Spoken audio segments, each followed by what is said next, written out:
Yeah, I think that it was successful in terms of building our audience on the digital side and building up the followings and the YouTube and the Twitter and social media and all that sort of stuff.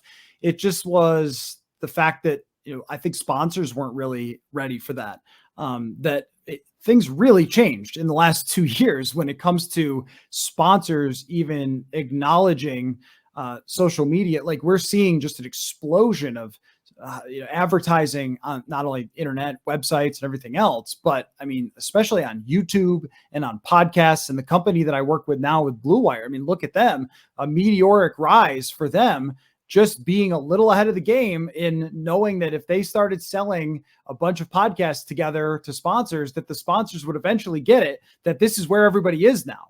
And they have. But at that time, I think it was just a couple of years out and maybe a pandemic away from companies really getting it, because that's what drives us in media is what companies are willing to pay for. And at that time, I don't know that we were able to convince them right off the bat, or that even if we had been able to, it would have made a difference, because in the building, in the Hubbard building, Hubbard is the owners of that station.